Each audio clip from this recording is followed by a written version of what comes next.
এক সময়ের best specification দিয়ে আসা হেলিও 80 এর সাকসেসর হেলিও 90 এসে গেল।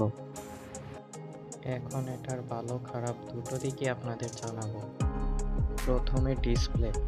6.7 ইঞ্চির একটা অ্যামোলেড 120 হার্জ রিফ্রেশ রেটের একটা ডিসপ্লে, যাতে আছে গরিলা গ্লাসের প্রোটেকশন এবং আন্ডার ডিসপ্লে ফিঙ্গারপ্রিন্ট স্ক্যান। ডিসপ্লেটা জাস্ট দেখুন, সিমেট্রিক্যাল বেজেলের সেই একটা ডিসপ্লে।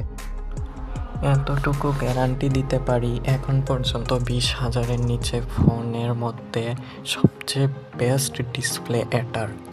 এখন পারফরমেন্স, এতে রয়েছে মিডিয়াটেক হিলিও G99 প্রসেসর, পাবেন একটি মাত্র ভেরিয়েন্ট, 8GB র্যাম ও 128GB স্টোরেজ। G99 এটা 20,000-এর নিচে খুব ভালো পারফরমেন্স দেয়, এটা ঠিক, কিন্তু ভাই এটা খুব পুরাতন একটা প্রসেসর, এই যুগে এই প্রসেসর ঠিক মানায় না।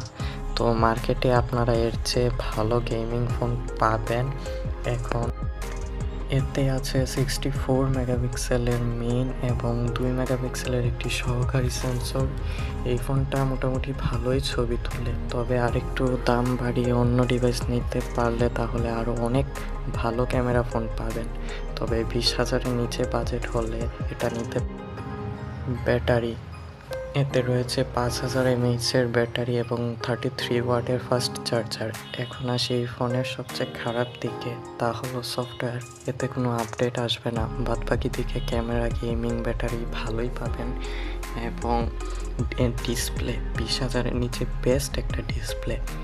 এখন আপনারাই বলেন 20,000-এর নিচে মানে এটার দাম 19,999 টাকা, এই প্রাইসে ফোনটা আপনাদের পছন্দ হয়েছে কিনা। লাইক, শেয়ার, সাবস্ক্রাইব করুন।